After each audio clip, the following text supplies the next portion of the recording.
This is an exclusive excerpt from the STUPH FILE program with Peter Anthony Holder. David Tereshchuk has spent decades as a highly successful investigative journalist. But there is one mystery that he couldn't solve, and that was, who was his father? He has now written a memoir called A Question of Paternity: My Life as an Unaffiliated Reporter. It focuses on his decades-long search to figure out a dark secret surrounding his birth. David joins us via Zoom from New York. Hi, David. Well, hello, Peter. Thanks for having me on your show. It's good to be on the STUPH FILE. Thanks for being on the STUPH FILE. Much appreciated. You, as I said, decades-long reporter. So you're used to digging out the truth. But it was difficult, as the old saying goes, the cobbler's children go without shoes. It's difficult, or was difficult, for you to find the truth in your own story. That's true. I mean, there's something of an irony underlying all of this effort of mine. It's my job to go around the world and ask people questions and get answers on the public record. But in the private sphere of my own personal life, yes, I wasn't getting much cooperation from my own family, especially my mother, who was the only person, as far as I could tell, who knew the answer to this mystifying question, and she had never wanted to talk about it when I was a kid. I don't know if she ever told me out loud not to bring the subject up, but I didn't bring the subject up as a kid. I think I was warned off silently in the way that children can be very often, with, sort of meaningful signals from the parent or whoever might be in authority. It was all very confusing for me to begin with. I was passed off, for instance, as my grandmother's child, not my mother's child, because my mother conceived me when she was 15, and that was scandalous in our sort of poverty-stricken household in the border country between England and Scotland in 1948. The idea was to give a cover story to my sudden appearance, that I was my grandmother's child.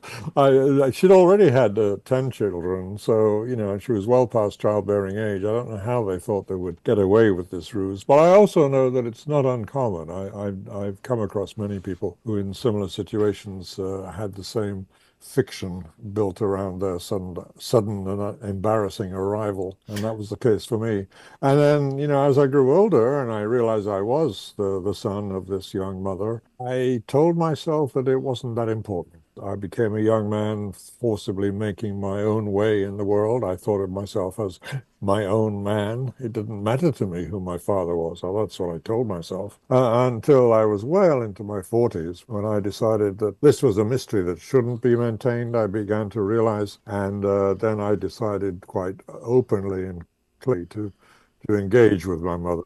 You're going to tell me who it was. And that took a long time of gentle persuasion before she finally did give me a story for how I came to be conceived.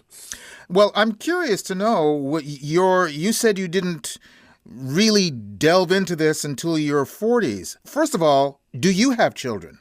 I don't, no. But it's interesting that at the very time that I'm talking about, I had just got married. And we were about to have children.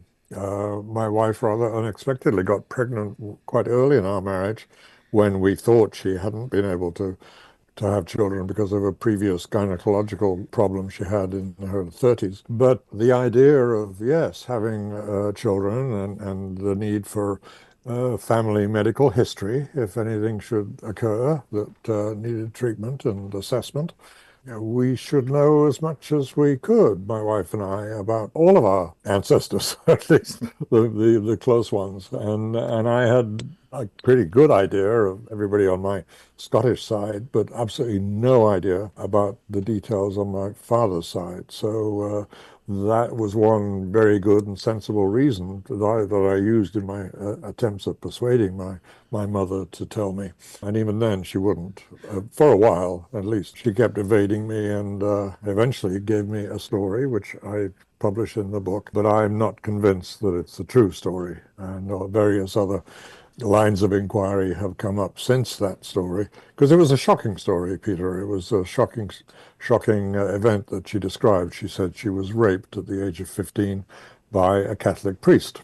That was stunning, I think this was not the most professional of interviews that I conducted with my mother about that. I think I was so shocked by the story that I didn't delve as deeply as I might have done.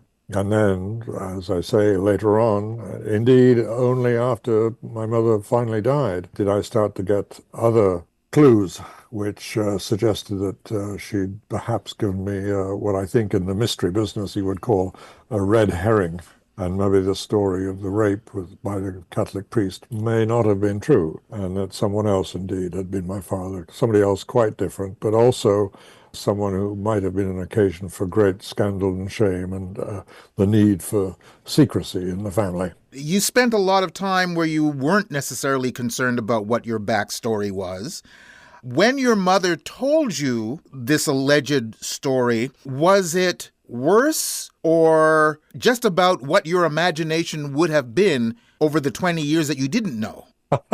I have absolutely no idea, Peter. I arranged in my fantasies, like a lot of children who don't know their parentage, adopted children, for instance, they would always, or many of them anyway, and I was certainly one, would fantasize wildly about who my father might have been. I thought maybe he was a royal personage in Britain who'd managed to, I don't know, somehow or other tarry in our little border country village for long enough to conceive me with a young girl of the village. And and I would shake my head eventually and say, "This is silly," and I'd move on. So yeah, all sorts of possibilities had come up in my mind, but the raping priest, I think, was probably beyond any of my imaginings.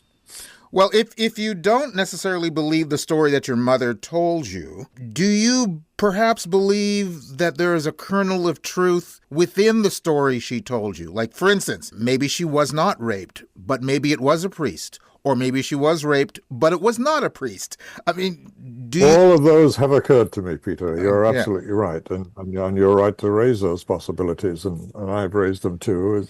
And there's just no way of knowing. Well, I mean, there is what I'm not conducting a criminal investigation here. I haven't got a burden of proof to establish that's too forbidding. I mean, I can go with the basic principle of civil law in both Britain and North America, that in civil trials, the preponderance of evidence is enough to suggest something that you can perhaps be settled, you can settle with, and imagine that this is the most likely truth.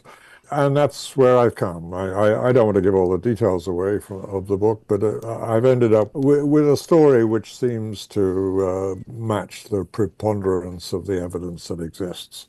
And I don't have it as what I would ideally like as the journalist I am. I would like what the Brits call something that's copper-bottomed.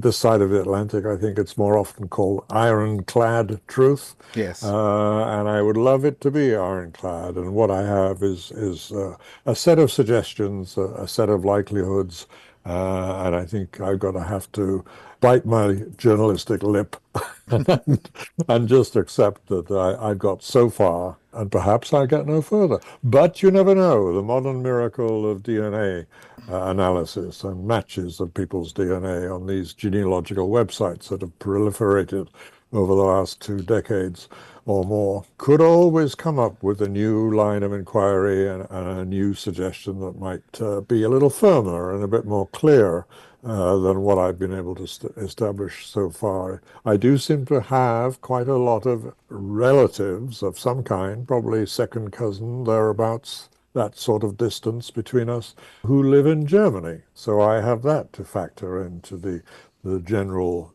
landscape of the unknown that I have now. I was about to ask about the DNA question because, I mean, nowadays they're literally finding murderers through DNA. Absolutely. Yeah, that all that kind of investigative capacity that DNA now throws up fascinated me and excited me. And yes, some solving of some murders especially on the West Coast, were very exciting for me. I thought this may be the answer. And my spittle and the vial of my DNA scrapings from the inside of my cheek has now been compared with something like 11 million people on these various genealogical websites.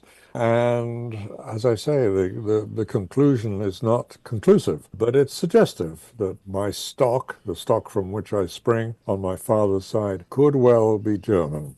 And that's a very intriguing notion. As a journalist, what made you decide, and we just got about a minute and a half to go here, what made you decide that you needed to get this story out, your own personal story, in book form? And how late in this process did you decide, I want to do this book? I guess that came about 8 years ago, Peter. I realized that all the nooks and crannies I was poking in, and all the leads that I was pursuing, that many of which ended up being dead ends. All of this was, let's face it, an extraordinary story. Like all journalists, I just can't resist a good story. And then I thought I may as well not only go through I'm doing all the research. Why don't I share this story with other people? Because in essence, I was reacting to the fact that I had been kept in the dark about a particular issue for a large part of my life. And I think that's true for a lot of people in families. Family secrets can often be very corrosive. And it seemed to me that my journey might have some relevance to other people. Keep asking the questions was the thought that kept coming to me. And I thought it might apply to other people too. So readers might find it interesting for that dimension. Even though you're an investigative journalist, sometimes you don't see the forest for the trees. Is it a possibility that you could have a reader out there who knows the answer to the question, and you might find it that way? Maybe. It would be wonderful if that were to happen. What a splendid ending to the book. It would have to be a new edition of the book, of course. That could be splendid. I live in hope. I'm open to almost any possibility. Having trudged this road and gone down so many dead ends, it would be fascinating to find a rewarding end in the end. Well, the book is called A Question of Paternity. David, thank you very, very much for taking the time to be on the program with us. Thank you very much, Peter. David Tereshchuk, author of the memoir, A Question of Paternity, My Life as an Unaffiliated Reporter. You can go to our website at thestuffile.com, check out the show number for this program, which is show number 0809, and you'll find the link to David's site, plus links to either Amazon.com or Amazon.ca, where you can order his book directly. You've just heard an exclusive excerpt from the STUPH FILE program with Peter Anthony Holder. To hear any or all of the full hour-long shows, visit thestuffile.com. Stuff is spelled S-T-U-P-H. That's thestuffile.com. A presentation of Flying Fish Communications.